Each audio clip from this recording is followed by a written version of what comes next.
말씀은 데살로니가전서 5장 2절 3절 말씀입니다. 말씀 보겠습니다. 데살로니가전서 5장 2절 3절. 오늘까지는 앉아서 우리 성경 말씀 읽을게요.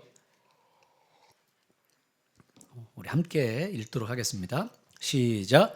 주의 날이 밤에 도둑같이 이룰 줄을 너희 자신이 자세히 알기 때문이라. 그들이 평안하다.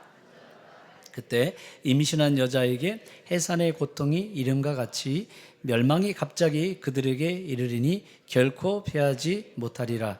아멘. 많은 분들이 교회를 왜 나가야 되는지 그 이유를 모를 때가 있습니다. 왜 사람들이 교회를 나가는 거야? 왜 예수를 믿는 거야? 잘 이해를 못할 때가 있습니다. 어떤 경우에는 교회에 나가는 것 자체를 싫어하는 경우도 있습니다. 야, 교회 뭐하러 나가냐? 그리고 비난하고 조롱할 때도 있습니다. 우리 자녀들이 부모님에게 엄마 아빠 교회 좀 같이 한번 나가요 부탁하기도 하고, 또 아내분들이 자녀들을 향해서, 우리 아내가 또 우리 자녀나 우리 남편을 향해서 부탁합니다. 교회 한번 같이 나가.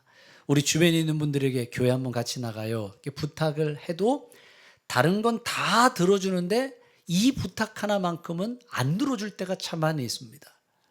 그럼 왜 도대체 교회 한 번만 나가보자, 한 번만 가서 말씀 한번 들어보자, 그런 이야기를 왜 하는 걸까요? 왜 그런 이야기를 하는 걸까요? 아마 오늘 교회 나오신 분들도 그런 분들이 있을 거예요. 교회 한 번만 나가서 말씀 한번 들어보자. 그리고 오신 분들도 아마 있을 겁니다. 왜 교회 나가자는 이야기, 한 번만 가자, 그런 이야기를 할까? 첫 번째는 죽음 이후에 천국과 지옥이 있기 때문입니다. 따라해보세요. 죽음 이후에 천국과 지옥이 있다. 많은 사람들은 이렇게 생각하죠. 야, 죽으면 끝이야. 천국과 지옥이 어디 있어? 한번 보여줘봐. 이런 이야기를 해요. 그런데 성경은 분명히 우리에게 천국과 지옥이 있음을 이야기하고 있습니다. 히브리서 9장 27절 말씀 보세요. 한 번 죽는 것은 사람에게 정하신 것이요, 그 후에는 뭐가 있어요? 심판이 있다고 성경은 분명히 이야기를 해요. 예수를 믿는 사람들은 천국으로 가게 하시고 예수님을 믿지 않는 사람들은 지옥의 심판으로 간다고 성경은 이야기하는 거예요. 세상도 보세요. 세상에서도 좋은 일을 하면 칭찬해주고 사람들이 잘했다 인정도 해줍니다. 그런데 나쁜 일을 하고 죄를 지으면 그 죄를 지은 대가를 반드시 지불하게 돼 있어요. 그러니까 벌금도 내고 감옥도 가는 거라고요. 마찬가지로 우리가 죄를 지으면 하나님은 그 죄를 그냥 두지 않으세요. 그 죄에 대해서 반드시 심판하십니다. 그러면 우리가 지은 죄에 대해서 어떤 심판을 하실까요? 지옥으로 가게 하시는 거예요. 그런데 우리가 죄를 짓지 않아야지 천국 가고 죄를 지으면 전부 다 지옥 가는데 죄를 짓지 않고 살아갈 수 있을까요? 죄 안 짓고 살아갈 수 있냐고요? 죄를 안 짓고 살아갈 수가 없습니다. 우리가 하루에 한 번만 죄를 지어도 1년이면 365번의 죄를 짓고요, 10년이면 3650번의 죄를 짓고 살아갑니다. 죄를 안 짓는 사람이 어디 있어요? 죄를 지을 수밖에 없죠. 그러면 죄의 싹은 사망이라고 했기 때문에 죄를 짓는 모든 사람들은 지옥의 심판을 받아야 돼요. 여기서 한 가지 더, 우리가 이 죄라고 생각을 할 때는 도덕적이고 윤리적인 것만 죄라고 생각하는데 성경은 그렇지 않아요. 성경은 도덕적이고 윤리적인 것뿐만 아니라 하나님을 믿지 않는 것도 죄라고 그랬어요. 말씀을 보세요. 예레미야 2장 13절 말씀 보세요. 내 백성이 두 가지 악을 행하였나니 곧 그들이 생수의 근원되는 나를 버렸다고 했어요. 하나님을 버리고 하나님을 믿지 않는 것, 이게 죄라는 거예요. 그리고 하나님은 하나님을 믿지 않는 죄, 하나님을 버린 이 죄에 대해서 심판하시는 겁니다. 그런데 하나님께서 우리를 심판하셔야 되는데 우리를 사랑하시기 때문에 우리를 지옥이라는 심판을 받게 하실 수가 없는 거예요. 우리 자녀들도 보세요. 자녀들이 어떤 잘못한 일이 있어서 감옥에 가야 되는 상황이에요. 그러면 자녀들이 감옥에 가는 걸 두고 볼 부모가 어디에 있겠어요? 만약에 자녀를 대신해서 내가 감옥에 갈 수 있다, 그러면 내가 우리 자녀를 대신해서 감옥에 들어가겠습니다. 모든 부모들이 다 그렇게 할 겁니다. 우리는 하나님의 자녀입니다. 하나님은 우리의 아버지가 되십니다. 우리가 하나님의 자녀인데 우리가 그 지옥의 심판을 받는 것을 하나님이 두고 보실 수가 없는 거예요. 우리가 그 지옥의 형벌을 받는 걸 하나님이 두고 보실 수가 없기 때문에 하나님께서 그 죄의 값을 대신 지불하기로 하셨어요. 그래서 하나님이 인간의 몸을 입고 이 땅에 오시는데 그분이 예수님이에요. 예수님이 나의 이 죄값을 대신해서 십자가에서 죽으신 거예요. 그리고 나를 대신해서 십자가에서 죽으신 예수님, 그 예수님을 믿는 모든 사람들은 죄를 용서해 주시고 영원한 천국으로 인도하시는 걸 이런 믿으시기를 바랍니다. 왜 우리가 교회에 나와야 되냐? 왜 우리가 하나님을 믿어야 되냐? 첫 번째 이유가 바로 거기에 있어요. 예수님을 믿고 하나님을 믿는 그 모든 사람들은 죄 용서함을 받고 그 하나님의 나라에 가기 때문에, 그래서 교회에 나오자는 이야기라는 거예요. 그러면 나중에 천천히 믿어도 되지 않을까요? 이런 생각을 가질 수도 있습니다. 나중에 천천히 믿지. 내가 시간 될 때 믿고 여유가 생기면 그때 교회에 나올게요. 이런 분들이 많잖아요. 시간이 되고 여유가 될 때 그때 나올게요. 그래도 괜찮습니다. 시간 될 때 나오세요. 조금 여유가 될 때 그때 나오세요. 그런데 시간이 되고 여유가 될 때 나와도 괜찮은데 여기서 한 가지 문제가 생깁니다. 어떤 문제가 생기냐면 우리 인생의 죽음은 문득 찾아온다는 거예요. 죽음이 문득 찾아와요. 어느 순간 내 인생 가운데 죽음이 찾아오면 우리는 이 세상 다 떠나가야 돼요. 올 때는 순서가 있어도 갈 때는 순서가 없다는 말이 있잖아요. 우리가 읽었던 성경 말씀 보세요. 오늘 말씀에도 이렇게 이야기합니다. 데살로니가전서 5장 2절, 주의 날이 밤에 도둑같이 이를 줄을 너희 자신이 자세히 알기 때문이라. 도둑이 언제 올지 모르잖아요. 죽음이라는 게 그렇게 찾아와요. 3절 말씀, 평안하다 안전하다 할 그때 임신한 여자에게 해산의 고통이 이름과 같이. 언제 애 날 줄 알아요? 언제 애 날 줄 몰라요.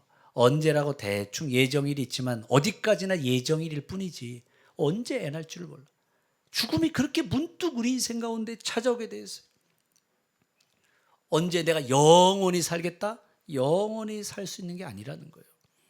그러면 내가 만약 죽는 날을 알고 있다.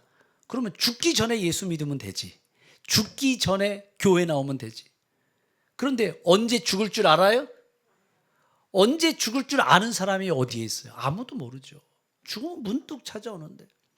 요즘은요, 사람들이요, 오래 산다, 100세 시대다 얘기하는데 사실 100세 시대도 아니에요. 말이 그렇게 하지.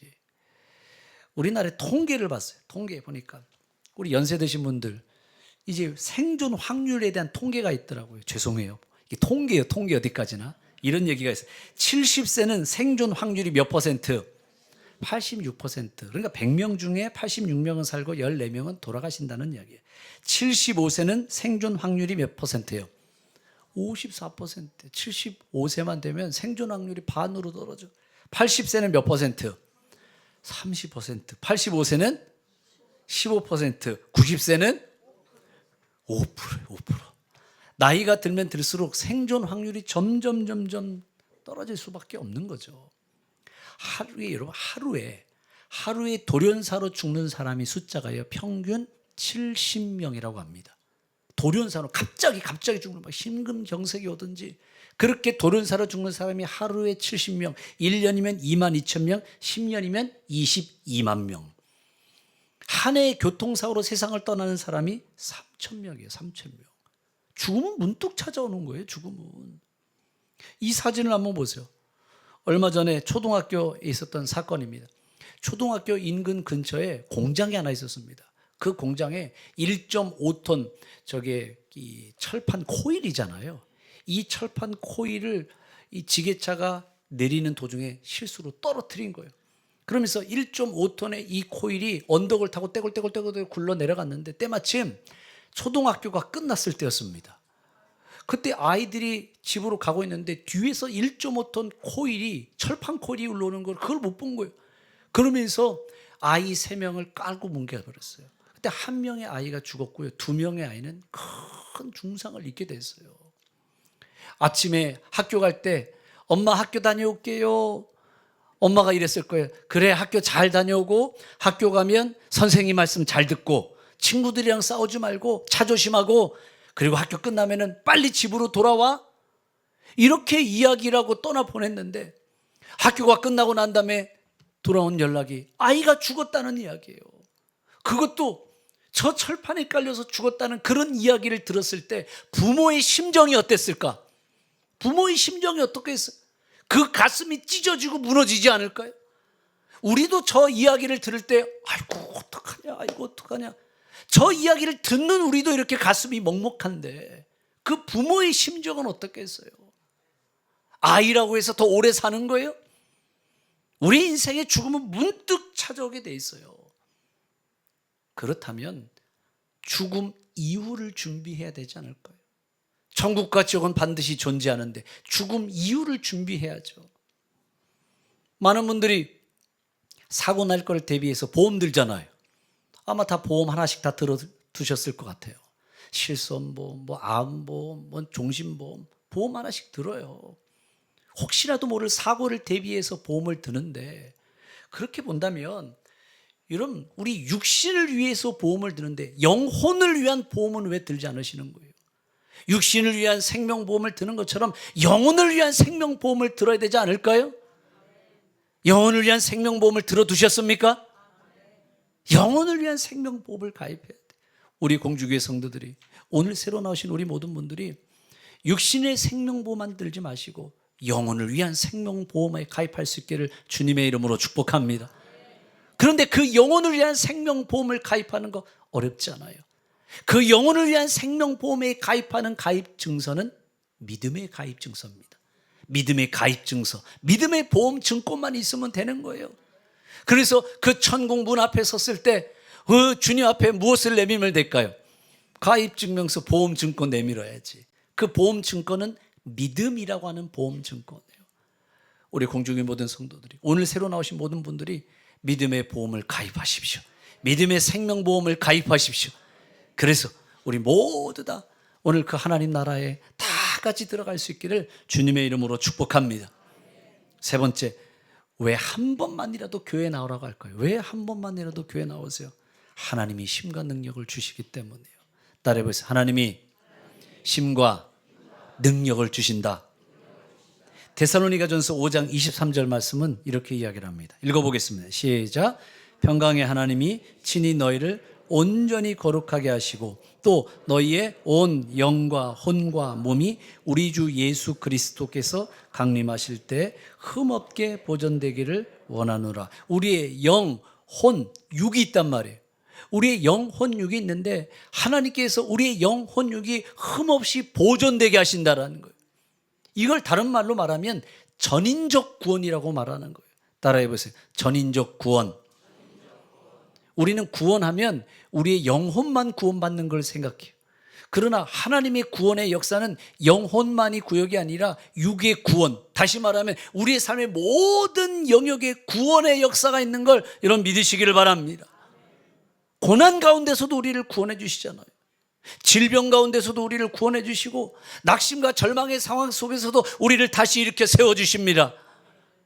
그게 구원이에요. 그게 구원. 살다 보면 어려운 일이 있죠. 인생의 위기를 경험하죠. 그런데 어려운 일을 만나다 보면 마음이 어려워져요. 마음이 무너져요. 그러다 보면 우울증도 찾아와. 우울증. 요즘은 우울증 환자가 얼마나 많은지 모르겠습니다. 통계적으로 우울증 환자가요 100만 명이 넘는데 100만 명이.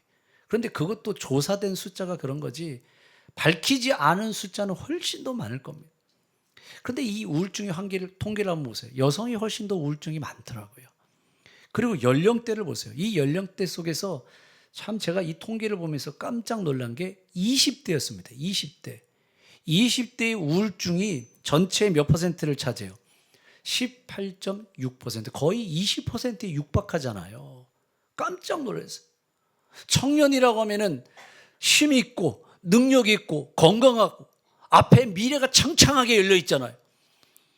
그런데 그 힘과 능력과 건강이 있는 20대의 청년들이 우울증을 앓고 있다는 거예요. 그런 아이들이 너무 많아요. 그런데 이 우울증을 이겨내는 게 어려운 거예요. 병원에도 찾아가야죠. 의사도 만나야죠. 약도 먹어야죠.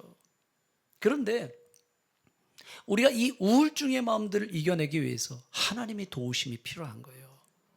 왜 하나님의 도우심이 필요하냐면 하나님이 우리를 창조하셨기 때문에. 나보다 나를 더 잘 아시는 분은 하나님이십니다. 나를 가장 잘 아는 분은 하나님이에요.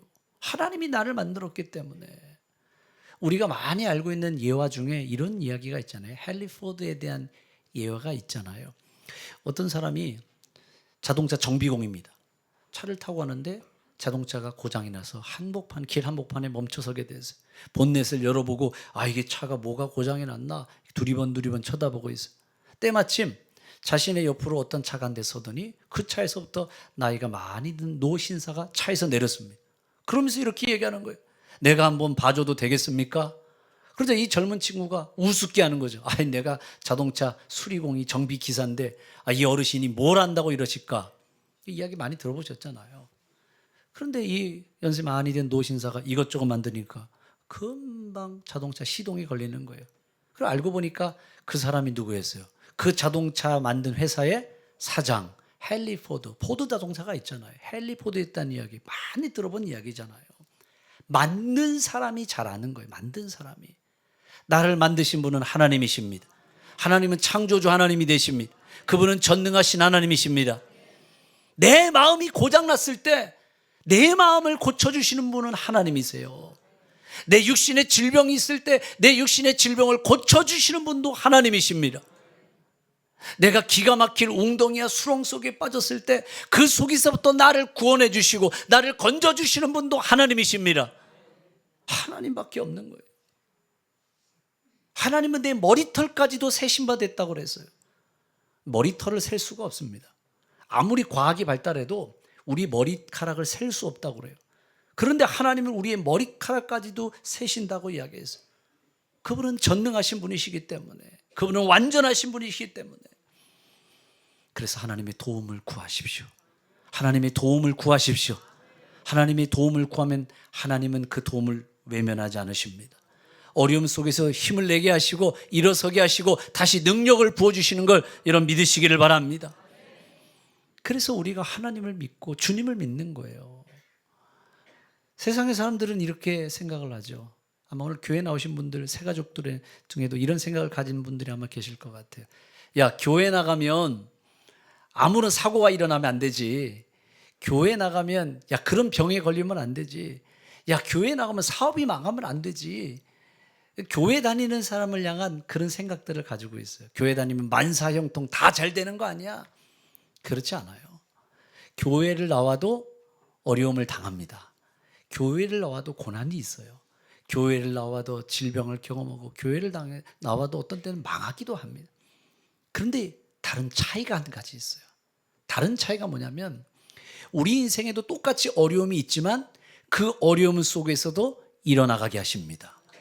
질병의 상황 속에서도 그걸 극복하게 하시고 낙심과 절망의 상황이 와도 그 낙심과 절망에서부터 다시 일어나게 하십니다. 하나님이 우리를 그렇게 이렇게 세워주시는 거예요. 내게 능력 주시는 자 안에서 내가 모든 것을 할 수 있다. 우리가 하나님을 믿기 때문에 하나님이 우리에게 소망을 주시고 기쁨을 주시고 회복의 역사를 주시는 걸 이런 믿으시기를 바랍니다. 그래서 우리가 하나님을 믿어요. 청년 대학생들을 보세요. 청년 대학생들이 스펙도 있죠. 영어도 잘하죠. 능력도 있죠. 그런데 그 능력도 있고 스펙도 있고 대단해 보이는 청년들이 마음이 무너지니까요. 한순간에 모든 게 다 무너지더라고요. 다 무너져. 마음 무너지니까 다 무너져. 그런데 하나님 앞으로 나올 때 하나님이 우리의 마음을 붙잡아 주시고, 아멘이십니까? 하나님 앞으로 나오면 우리의 마음을 붙잡아 주세요. 우리의 마음을 어루만져 주세요. 우리의 마음을 치유해 주세요. 그리고 다시 달려가게 하시는 거예요. 그래서 우리는 하나님 없이는 하루도 우리는 살아갈 수가 없습니다. 하나님 없이는 우리의 인생이 설명되지 않습니다. 우리 공주교 모든 성도들, 오늘 새로 나오신 우리 모든 새가족분들 잘 오셨습니다. 하나님, 그 하나님을 붙드십시오. 그 하나님을 만나십시오. 그 하나님을 통해서 다시 그 자리에서 일어나 달려갈 수 있기를 주님의 이름으로 축복합니다. 제가 이 말씀을 한 가지 드리고 말씀을 마치려고 합니다. 일전에 신문에 이런 기사가 나왔습니다. 세계 최초 손을 못 쓰는 중증 장애인 치과 의사 이규환 교수에 대한 이야기가 나왔어요. 이번에 새롭게 하소서에 나와서 간증도 하는 걸 보게 됐습니다. 치과대학 다닐 때 3학년 때인데 다이빙을 하다 잘못해서 이 바닥에 머리를 부딪히면서 목뼈가 부러지는 큰 사고를 당하게 됩니다. 그러니까 목뼈가 부러지면 전신마비가 오잖아요. 그때 이분이 현실을 부정해서 아니야, 이건 꿈일 거야, 꿈일 거야. 빨리 꿈에서 깨야지. 꿈이라고 생각했던 거예요. 그런데 돌아보면 현실이잖아요. 그러니까 그 마음에 낙심이 찾아오죠. 소망을 잃어버리는 거죠. 그래서 1년 동안에 그 병원 생활들을 잘 지내고요. 그러고 난 다음에 복학을 하려고 했어요. 복학을 하려고 하니까 친구들, 교수들이 전부 다 말린 거예요. 야, 전신마비 치과 의사가 어디에 있냐? 한번 환자 입장에 서서 너도 한번 생각해봐라. 너한테 진료를 받을 사람이 있겠냐? 아, 교수님도 말리고 친구들도 다 말리는 거예요. 그래도 포기하지 않았어. 그래도 내가 한번 공부라도 마칠 수 있도록 한번 해보자. 그래서 최선을 다하고요. 하나님의 도우심을 구하고 막 공부하는데 막 가만히 앉아있는데 엉덩이가 막 내려앉고 골반이 막 무너지는 것 같아요. 그리고 어렵게 치의대 공부를 다 마쳤습니다. 근데 문제가 그 다음에 또 일어났어요. 병원에 가야 되는데 어느 병원도 자기를 써주는 병원이 없는 거야. 전신마비인데 누가 써주겠어? 아무도 써주지 않는 거예요. 이것저것 연락도 하고 이력서도 보냈는데 아무도 써주지 않았습니다. 한참을 보내다가 어느 날 어느 병원에서 전화를 이야기하는데 제가 이런 상황입니다. 그러자 그 수화기 너머에서부터 긴 한숨 소리가 나오면서 이런 얘기가 나오는 거예요. 아, 그러시군요. 그럼 한번 와보세요. 이런 이야기를 듣게 돼요. 그래서 그 병원에 가서 그 병원에서 진료를 시작을 하게 됐습니다. 그런데 진료라는 게 쉬운 일이 아니었어요. 왜냐하면 아무도 이분에게 진료를 받으려고 하잖아. 아니, 이런 사람에게 무슨 진료를 받냐고. 그래서 진료를 거부하는 것뿐만 아니라 어떤 사람은 욕을 하는 사람도 있고 어떤 사람은 침을 뱉는 사람도 있더라는 거예요. 얼마나 마음이 힘들겠어요. 그럴 때마다 용기를 내서 할 수 있다. 하나님 도와주신다. 그 진료를 하는데 그 중에서 한두 명은 진료를 받는 사람들이 나오는 거예요. 그 진료를 할 때마다 그분들에게 이런 이야기를 해요. 제가 진료가 좀 느립니다. 하지만 세상에서 가장 안전하고 정확하고 꼼꼼하게 하겠습니다. 그래서 이분이 지금은 서울대학병원의 치과 교수예요. 진료를 보고 있어요. 중환자실에 있을 때 하나님 건강하게 하시면 정말 제가 다른 사람들 위해서 봉사하며 살겠습니다. 그렇게 기도했다고 그래요. 그런데 하나님이 다 고쳐주신 건 아니고 그런데 팔을 고쳐주셨어. 전신마비인데 팔을 고쳐주셔서 치과 진료를 하게 됐어요. 이분이 이런 고백을 해요. 화면을 보세요.